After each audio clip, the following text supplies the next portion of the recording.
سیدنا ابراہیم علیہ السلام آپ کی ایک داستان ہے، اور یہ قیامت تک دنیا کو اللہ کریم نے اپنے محبوبوں کی اداؤں میں گم کر دیا۔ اس قربانی کو بھی ہمیں سمجھنا پڑے گا، اس حج کو ہمیں سمجھنا پڑے گا۔ رسول کریم علیہ السلام ارشاد فرماتے ہیں کہ حج کا جو بندہ صرف ارادہ کرے کہ میں حج کروں گا تو اللہ تبارک و تعالیٰ اس کے 10 گناہ مٹا دیتا ہے اور 10 درجے اس کے بلند فرما دیتا ہے۔ اور جو بندہ حج کے سفر کو چل پڑے، یعنی وہ چل پڑے اور اسے راستے میں موت آ جائے، تو ایک تو ہر سال اسے حج کا اجر ملے گا، اور دوسرا اللہ تبارک و تعالیٰ اسے بخش دے گا، اس بندے کو بخش دے گا حج کے پہ سفر کرنے والے۔ حج کی بڑی ہی فضیلت ہے، بہت ہی فضیلت ہے۔ ساری چیزیں تو آج میں یکدم ایک ہی جمعے پہ یہ بیان کرنا ناممکن ہوگا، لیکن قربانی آ رہی ہے، اس کے حوالے کے ساتھ چند گزارشات جو ہم سب کے لیے ضروری ہیں وہ ہم سمجھیں اور ان پہ عمل کریں۔ سب سے پہلی بات کہ یہ صحابہ نے عرض کیا یا رسول اللہ صلی اللہ علیہ وسلم کی قربانی کیا ہے؟ تو سرکار نے فرمایا کہ تمہارے باپ ابراہیم علیہ السلام کی سنت۔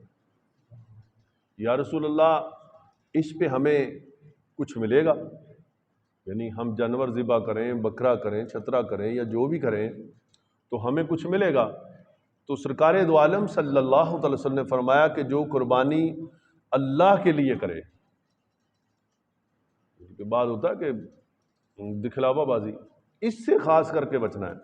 جو قربانی اللہ کے لیے کرے تو اللہ تبارک تعالیٰ قربانی کے جانور کے ہر بال کے بدلے اللہ کریم اس کے گناہ مٹا دیتا ہے، اور ہر بال کے بدلے اس کے نامہ مال میں نیکیاں درج فرما دیتا ہے۔ اور قربانی کے جانور کی کیا فضیلت ہے، اور قربانی نہ کرنے والوں کے لیے حضور نے کتنے سخت الفاظ فرمائے۔ حضور نے فرمایا جو صاحب استطاعت ہو، یعنی جس کے پاس مال ہو اور وہ قربانی نہ کرے، تو حضور نے فرمایا کہ وہ ہماری عیدگاہ کے قریب سے بھی نہ گزرے۔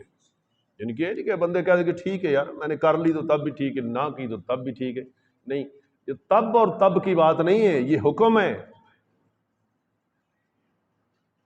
اور سرکار نے فرمایا کہ قیامت والے دن جتنی آپ اخلاص کے ساتھ قربانی کریں گے، یعنی خالصتاً اللہ کے لیے قربانی کریں گے، تو اتنا ہی اللہ تبارک و تعالیٰ آپ کے جانور کا ایک بال بھی ضائع نہیں ہونے دے گا۔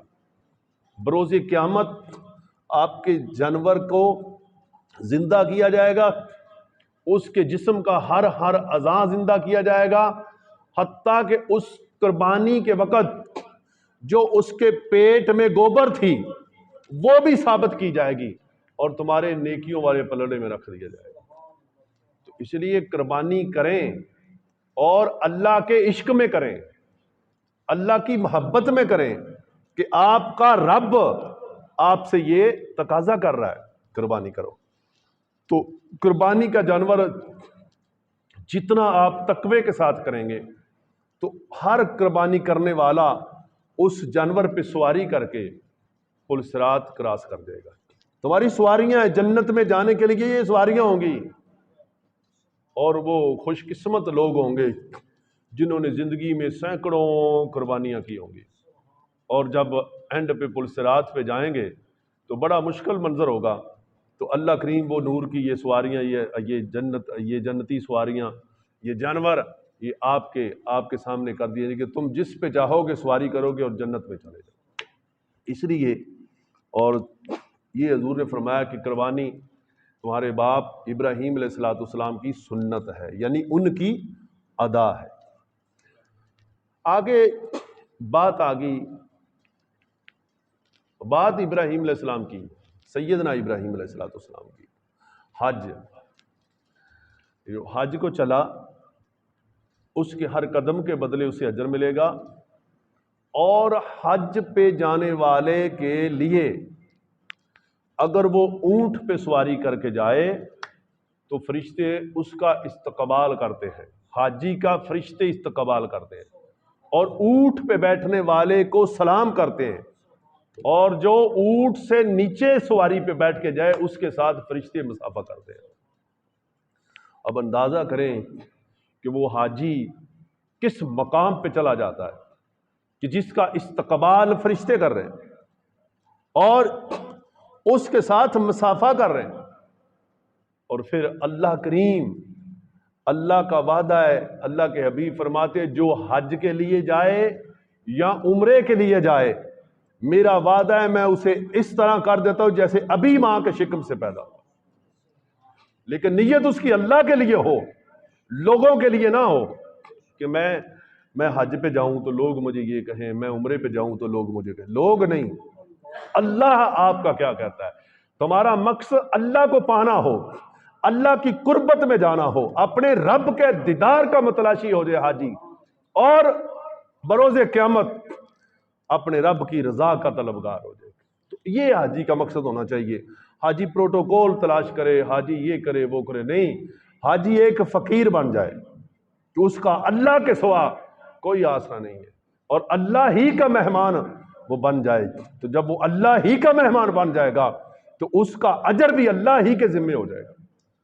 سرکار فرماتے ہیں کہ حاجی جب کعبۃ اللہ کا طواف کرتا ہے تو اللہ کریم کے ذمہ ہو جاتا ہے اسے بخشنا، اور جب وہ کعبہ کا طواف کرتا ہے تو اس کی حمد و ثنا، وہ جو حمد و ثنا کرتا ہے، جو وہ التجائیں کرتا ہے، جس کے لیے وہ دعائیں مانگتا ہے، اللہ کریم اس کے حق میں اس کی دعا کو قبول فرماتا جاتا ہے۔ اور کعبہ کا طواف کرتا ہے تو اللہ کریم کی طرف سے اسے یہ وعدہ ہے کہ جس نے یہ عمل کیا، جس نے اسی طرح سے عمل کیا جس طرح میرے محبوبوں نے کیا، تو اللہ کا وعدہ میں اسے ایسے بخش دیتا ہوں جیسے ابھی اس نے ماں کے شکم سے ولادت پائی۔ پھر صفا مروہ پہ چلا جاتا ہے، صفا مروہ کی صحیح کرتا ہے۔ اب اصل جو بات، یہ تمام، یہ حج، یہ عمرہ، یہ صفا، یہ مروہ، یہ قربانی، یہ مینا، یہ مزدلفہ، یہ عرفہ، یہ جمرات، یہ چیزیں کیا ہیں؟ یہ مختلف مقامات ہیں، ان کے نام ہیں۔ جس مقام پہ سیدنا ابراہیم علیہ السلام نے جو پایا، جو پہچانا، اسی طرح سے ان مقدس مقامات کے نام رکھ دیے گئے۔ مزدلفہ پہ گئے کیا، جہاں پہ ٹھہرے، عرفہ پہ گئے، اپنے رب کو پہچانا، وقوف کیا، شیطان کو دیکھا تو جمرات بن گیا۔ اسی طرح سے میرے دوستو سیدنا ابراہیم علیہ السلام کے عشق جو ہے، جو اپنے رب کے ساتھ عشق کیا، آج اس امت کو اس چیز کو سمجھنے کی ضرورت ہے کہ ہم رب کو کیسے پائیں گے، اللہ کو کیسے پائیں گے۔ تو اللہ کو پانے کے لیے صرف ایک ہی راستہ ہے، وہ یہ سیدنا ابراہیم علیہ السلام کا راستہ۔ اللہ کے انبیاء علیہ السلام 1,00,000 کئی ہزار یا کم و بیش 1,26,000 یا کم و بیش نبی رسول تشریف لے کر آئے، سب نبی شان والے، سب نبی عظمت والے، لیکن سیدنا ابراہیم علیہ السلام، آپ کے طریقے کو، آپ کی اداؤں کو رب نے سب نبیوں سے بڑھ کے پیا چاہا۔ تو یہ جو ملت ابراہیم ہے نا، طریقہ ابراہیم، ادائے ابراہیم، حضور سے سب نبی پہلے گزر گئے، دنیا سے چلے گئے، لیکن جب سرکار خاتم النبیین بن کر آئے تو سرکار سے رب فرماتے کہ میرے محبوب، تم نے سب رستے اعلیٰ ہیں، لیکن جو سب سے اعلیٰ طریقہ ہے وہ میرے نبی ابراہیم علیہ السلام کا ہے، تم نے اور تمہاری امت نے اسی طریقے پہ چلنا ہے۔ اب دیکھیں آج یہ امت اس طریقے کو چھوڑ کر کس سمت جا رہے ہیں ہم؟ جو طریقہ فلاح کا طریقہ ہے، جو طریقہ کامیابی کا طریقہ ہے، جو جنت کا طریقہ ہے، جو رب کے دیدار کا طریقہ ہے، اس کو چھوڑ کے ہم شیطان کی طرف جا رہے ہیں۔ تو میرے دوستو شیطان کام نہیں آئے گا، کام آئے گا تو رحمان آئے گا، کام آئے گا تو رب کا محبوب آئے گا۔ تو اس لیے ان محبوبوں کی اداؤں میں گم ہو جائیں، ان محبوبوں کی اداؤں پہ چلیں، تو تو انشاءاللہ تعالیٰ خیر ہی خیر ہوگی۔ اب آگے یہ چند جو گزارشات ہیں وہ میں نے کرنی ہیں کہ سیدنا ابراہیم علیہ السلام کا اللہ کے ساتھ کتنا عشق ہے، کیسا عشق ہے۔ جو چیز رب نے فرمایا نا کہ ابراہیم یہ کیا ہے، یہ ایسے نہیں ایسے کرو، تو ابراہیم نے یہ نہیں کہا کہ میری خواہش یہ ہے، نہیں، اپنی خواہش پہ اپنے رب کے حکم کو فوقیت دی۔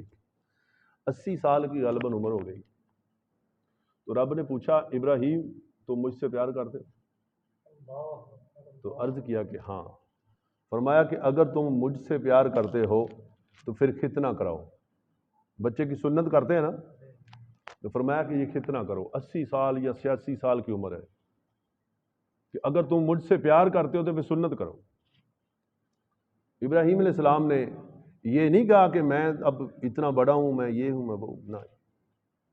تو ابراہیم علیہ السلام نے ختنہ کر دیا۔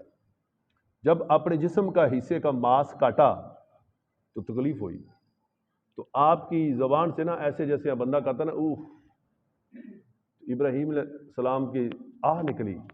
تو اللہ نے فرمایا کہ ابراہیم تم محبت کے دعوے بھی کرتے ہو، محبت کے دعوے بھی کرتے ہو اور درد بھی محسوس کرتے ہو، آہ شکوہ بھی کرتے ہو۔ ہمارے معاشرے میں بعض عورتوں کو یا مردوں کو بڑی عادت ہے، سر درد ہو تو ہائے مر گئے، ہائے لٹے گئے، ہائے ان کو پتہ نہیں ہائے کتنی ظالم چیز ہے، یہ شکوے میں آتی ہے۔ تو ابراہیم علیہ السلام سے رب نے فرمایا کہ تم عشق کا دعویٰ بھی کرتے ہو اور شکوہ بھی کرتے ہو۔ عرض کیا کہ اللہ کریم درد ہوئی، ٹھیک ہے۔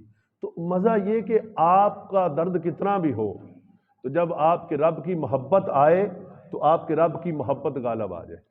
آپ کتنے مشکل میں ہیں، اب قربانی آ رہی، کتنے بھی مشکلات میں ہیں،